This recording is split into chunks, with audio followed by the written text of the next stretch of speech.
Hi guys, Flaky here and you're welcome back to the channel. Guys, I know I have been going on and off like NEPA lights on this channel, but you guys will definitely bear with me. You understand how it is combining school with work, with being a wife and being a mom. Guys, it is not a cake. Now I understand, and I will not even complain, but to be candid, I enjoyed my freedom back then when the kids are not here. Now I feel this is a lot. Yes, it is a lot. Getting back to the normal routine that I'm used to in Nigeria is not easy, and besides, in Nigeria I'm not studying, I'm just working and being a mom, being a wife. But now it's a step ahead: studying, working, being a wife, being a mom, being a homemaker. It's definitely not an easy job. So guys, you are going to bear with me. So today I'll be gisting you about why we left our kids back in Nigeria, why it took us 8 months to go get them. Do we intend to actually leave them behind? Do we plan on leaving them behind? Do we enjoy leaving them behind? Was it intentional? Living life every day, late at night. So number one, do we regret leaving the boys behind in Nigeria? Not at all, guys. We do not regret a bit leaving them behind. In short, we do not regret taking that long to go get them at all. We did this for the benefit of us all, for the benefit of the children, for the benefit of us. So guys, like I used to say, Canada, or let's say Japan, or travel out of the Nigeria is not for people that has a broken pocket. It's not for the broken hearted. You need to carry cash. So being a self-sponsored student and on a budget, story time guys, before we got into Canada, we only paid 1,000 out of our tuition fee. 1,000, like 1,000, aside from the acceptance fee that we paid earlier. Yes, acceptance fee is a part of tuition fee for most schools. So aside that, we paid $1,000, leaving us with a lot of thousands that we have to pay. And we came in with a budget, like we have already sold everything we were able to sell to gather some cash, and the flight money took a huge sum of our money because we didn't book our flights like earlier. We booked like a week, 2 weeks before traveling. And at that time, you know, it's peak time. January, September for international students is the peak time. So we spent a lot on tickets. At that point in time, we couldn't afford booking tickets for 4 people. It was just myself and my husband. In short, at a point in time, we thought about coming alone. Let me come alone. Then when I got here, so at the point in time, we actually thought about coming alone. Let me just come alone. I'm the student. My husband can join me later after because the flight ticket was just so exorbitant. It was so much that we were thinking, if we're able to pay this, then how are we going to sort every other thing? Once we use almost all the money we have, once we use that to sort tickets, how about settling? We have to prepare for like 3 months house rent, prepare for transportation and everything. But guys, when we came in, we didn't even prepare for 2 months house rent. We were only prepared for like 1 month house rent. And if you've not watched my video that I talked about how we changed visitor visa into work permit, you need to go back and watch that video. So one of the first orders when we got in was, if I am able to get to the school and I'm able to start working, how will my husband start working? Because when we applied, he applied for a visitor visa while I applied for a study permit. With visitor visa, you will not be eligible to work. You won't be able to work. You are not able to work at all. So how are we going to do it for my husband to start working while I also start working, so that we can start getting this money, at least to start paying the school fee bit by bit? And when the shock is going to come, the second day I got to school, I received a mail that another payment is due that same week. Remember, we came with just little, like to just sort out rent for 1 month, because we are trusting on God that within that 1 month we are going to be able to get a job. Our Airbnb, we paid for 3 days apartment, like we are going to stay for just 3 days. The first night, the second night, and the third night. So on the second night, we start thinking, how are we going to get an apartment so that we can move into that apartment before our Airbnb bills expires and we'll be left homeless. So we start searching for a house. Here it is quite difficult to get an apartment as an international student. So we are looking for shared apartments because we tried calling every agency. We worked, it was in the heat of winter, but yes, it is what we have to do because we cannot keep paying for Airbnb. Even at the point we decided to say, okay, let's extend our Airbnb, because on the day our Airbnb is going to expire, we still haven't gotten any apartment.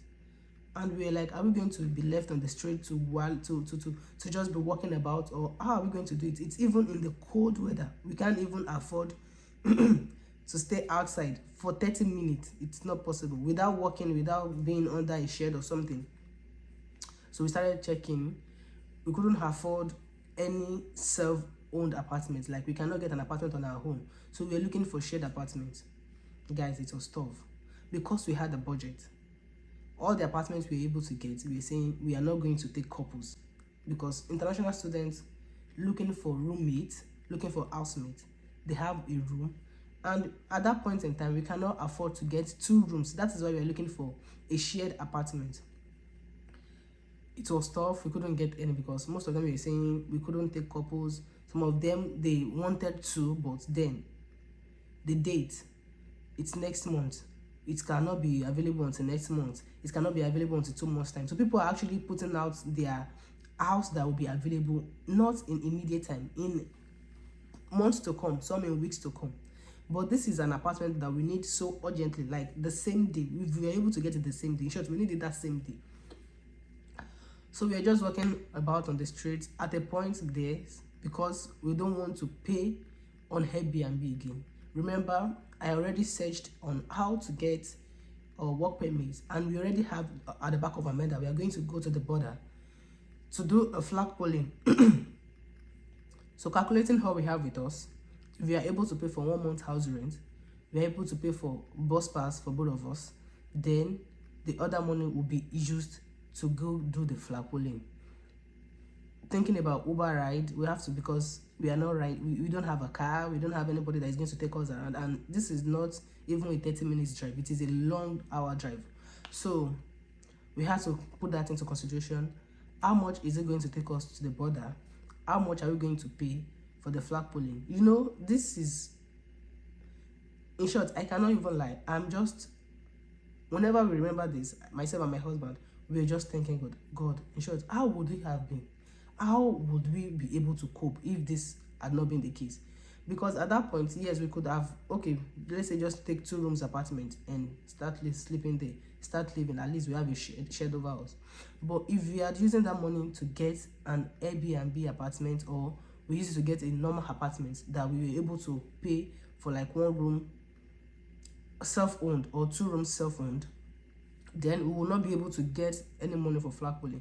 This will left us to calling Nigeria to send us money, and we know how we left home. We know what we left behind. We cannot even call people and start saying, please send us money. And where is the money? And we've not spent 1 week. How do you start telling people that you are stranded when you go to a new country and you've not spent up to 1 week? It even seems foolish, and it seems like we don't plan enough, but it is what it is. We planned enough, but we couldn't do more than that because we sold everything we have to sell. Other things we have to sell, we couldn't sell them. We didn't get buyers for them. And up to date, I'm so grateful that all our properties, we were not able to sell them, because if we have gotten buyer for them, we would have sold it over and come with the money. And by now, we would have just exhausted, the money would be exhausted by now. We would have finished spending those money. But we struggled really hard managing all we have by selling our furnitures, our TVs and everything, and putting some money together from friends that we, from family that we're able to help. So on that same day, while we were walking down, just walking around, looking, we were just praying. I was just praying, God, send help. God, send help. This cannot be, we cannot be out of that house, out of that Airbnb without getting another apartment to stay. So we walked to a mall, and while we were just seeing, there is one adage in Yoruba, "Oni ori irin lori wa." If you are tied to one corner, you can't just stay in your house and be praying to God, God, let me encounter helpers. Yes, we pray, but you need to go out to encounter helpers. Thank God on that day, we went out, even though it was really cold.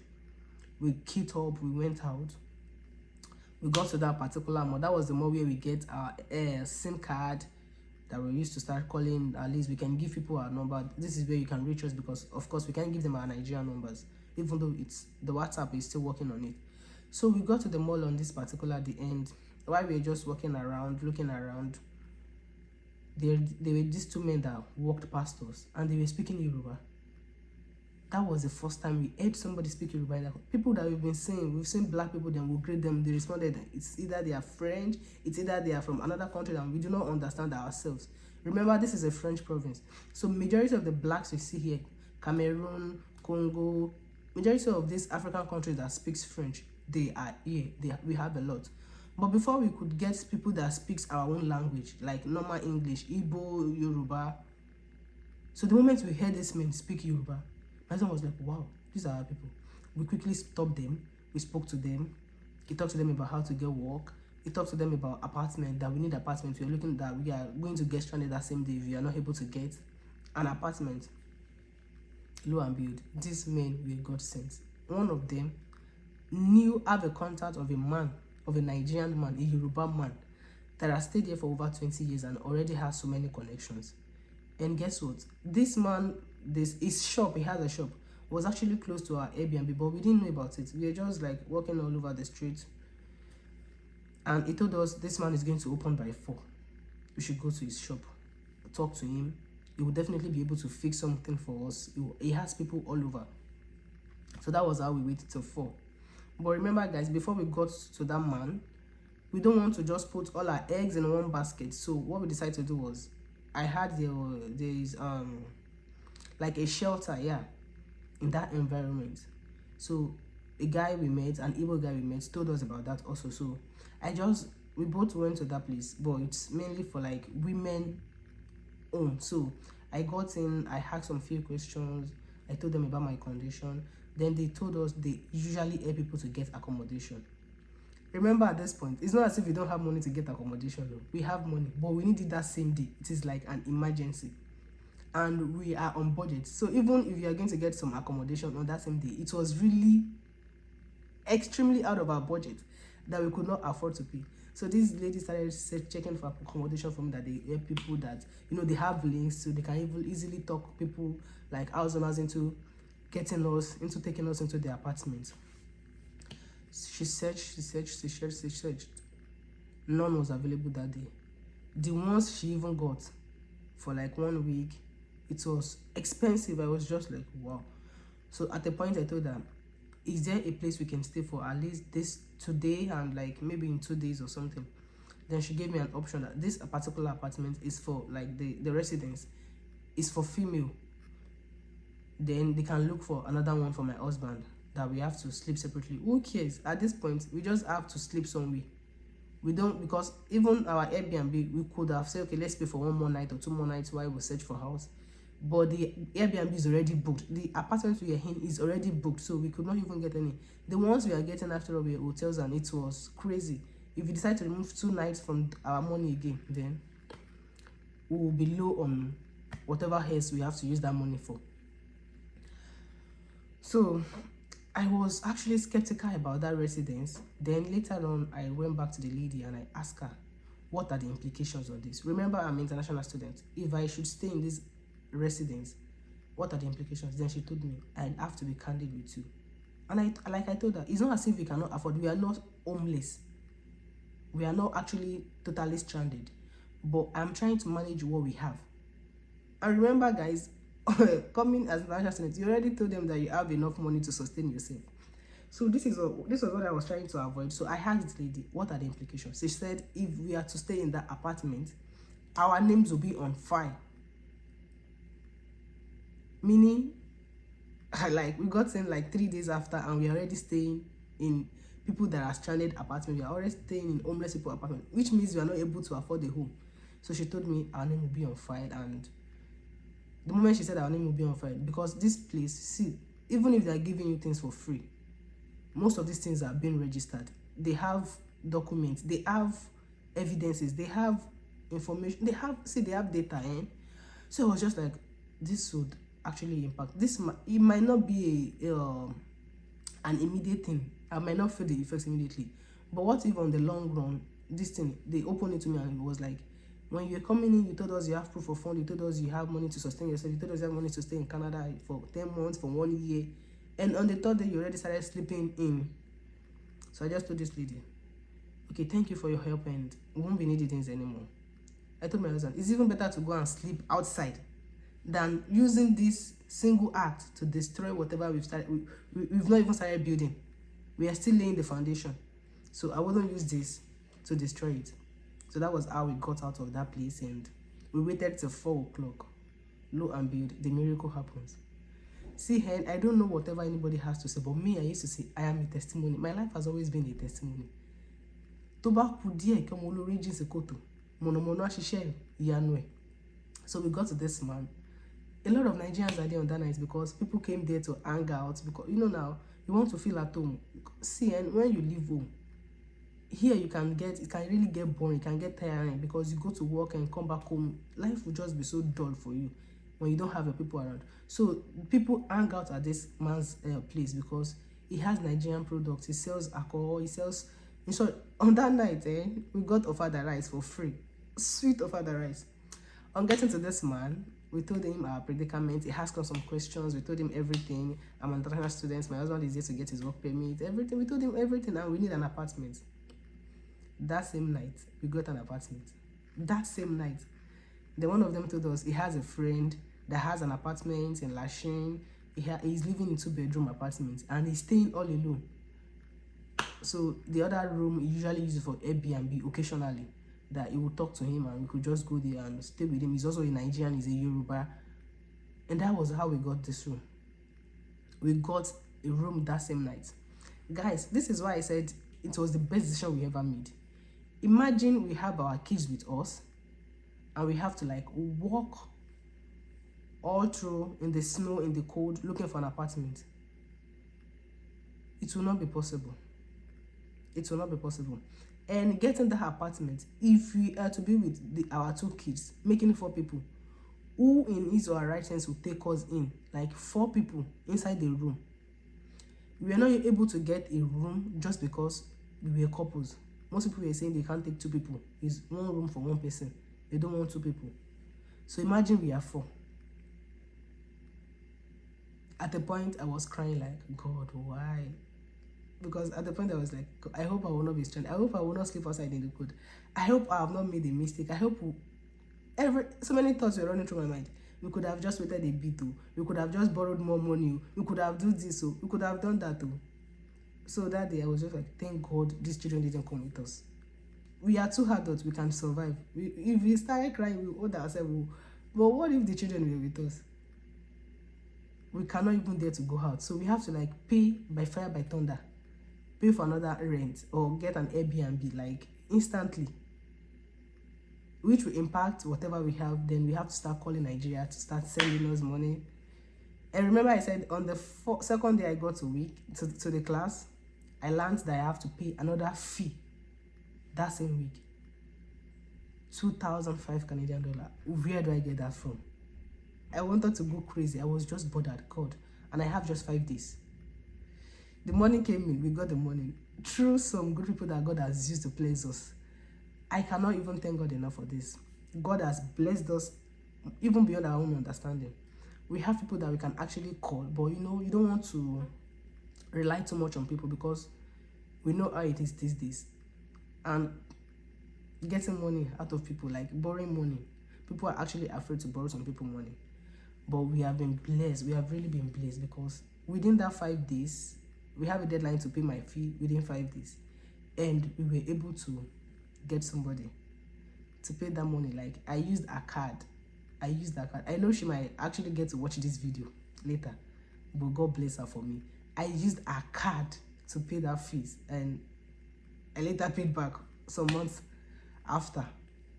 So this is why I said we do not regret for 1 minute. We do not regret coming in with the kids. Most time people will call us and ask us, but you should have come with your kids. In this country, you have advantage when you come with children. Can you come? Before the advantage, you come. We will not suffer. We will suffer, And I can't imagine making the children go through such stress. It doesn't make sense. My second son is less than 2 years. How do you even explain to such a child that you are doing this because of them and you have to make them go through such stress. It doesn't make sense. So we left them at home where they will be safe and comfortable, while we come here to hustle and struggle for it to be better while we bring them in. So that was why it took us 8 months. Why 8 months? Remember, we have to be paying our fees instrumentally after we've gone to the border, because after we got the apartment sorted, yes, now we have somebody, we have somewhere, we have a place to lay our heads. So after we got the apartment, the same week we went to the border, got my husband permit. Like, it was just, our story was just step by step, and it has been a story of grace. First, apartment was settled, we were able to sleep somewhere. Secondly, we got the work permit, and that same week when we got the work permit, my husband got a job. The same week I got a job, and it was just like, God, thank you. So imagine we've used the money we're supposed to use to go do flagpole to get the work permit, we've used it to get an apartment. The apartment rent will expire. Why? He hasn't gotten a work permit to work, and then we'll have to pay another money. Where do we get the money? So the following month we won't be able to get money for house rent, neither is he going to have a work permit.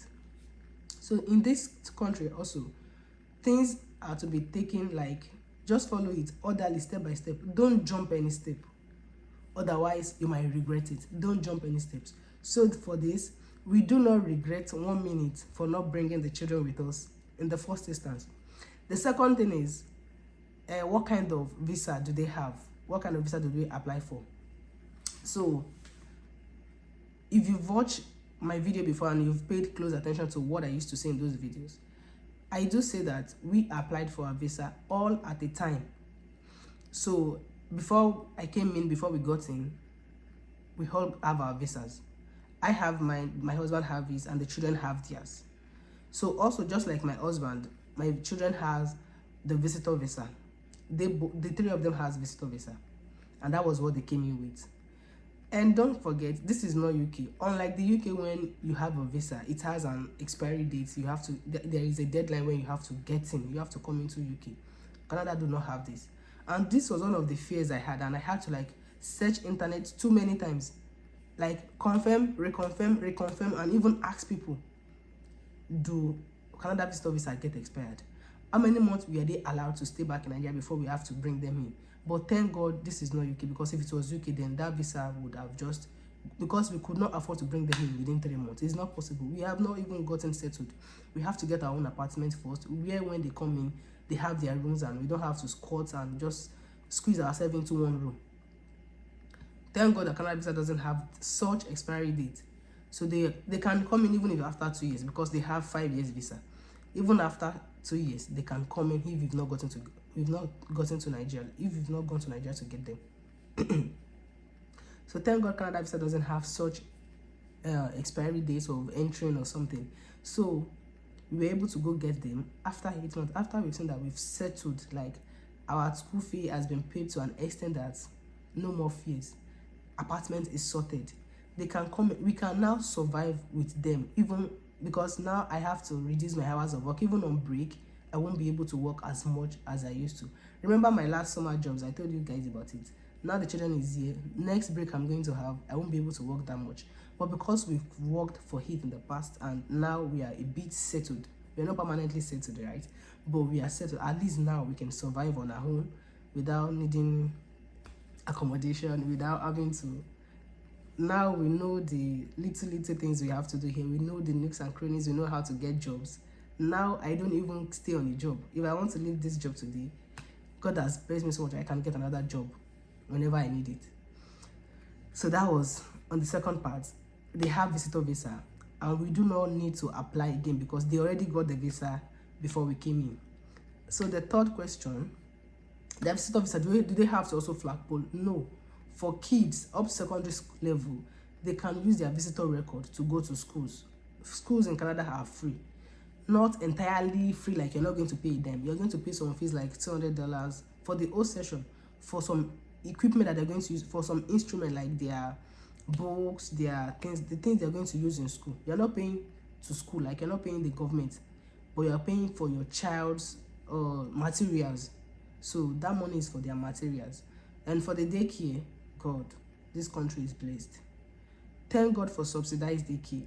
Private daycare here costs $40 per day on a child. $40 per day.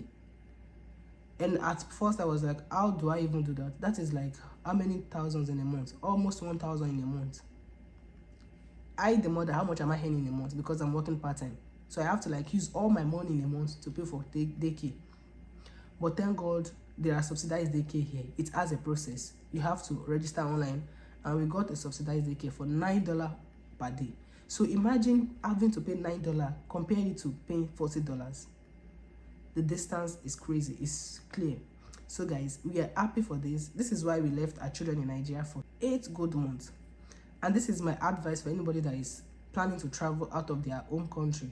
If you know you don't have so much, and in some cases itself, even if you have money answereth all things, yes, but you might just have to go there first, feel the place, look at the environment, see, and children, the way they react to environment is different from the way adults react to environment. In our own case, we were on budget, so we have to like come here first, see how it feels, settle first before we go pick our children. Some people have the money, but still they have to come first, see how it feels. Will it be convenient for their children? Do they think their children will be able to survive in the environment before bringing them in? So this is one of the benefits you have, leaving your children behind. At first you should settle, because we were free. No one is in that. My husband is free, I'm free. Like, we can just go our separate ways every day and bring information back. This is what I've been able to gather. If the children were here, then there will be some kind of hindrance, because we have to fix them in school first. And even after fixing them in school closes 2:45. We have to be at home as early as possible, because the children cannot be at home alone. So these are the things that helped us plan. And now that we plan and we are a bit settled, bringing our children was just a piece of cake. And it was, I'm actually glad, I'm happy that we were able to like make this decision not to come with them, just use whatever we have at that point to settle. Because by now, even if we borrowed money, we would have exhausted now. It would have been finished by now. But thank God we didn't go through that route. That is why I used to say it will take a while for you to get used or for you to settle in a new country, but it will be worth it. Yes, for us it was really worth it, and we are glad we took that decision. I hope my story and the reason why we left our children behind helps someone in making a good decision. People that are with children, I hope this helps you in making a decision, either to leave your children behind or to go with them at once, especially if you're on budget. I hope you're able to, the days where I was trying to pass across with this story of mine and how we left our children back in Nigeria for 8 months. So thank you guys, thank you for sticking by, thank you for watching, and I hope to see you in my next video. Till then, I remain your girl, Flaky. Bye.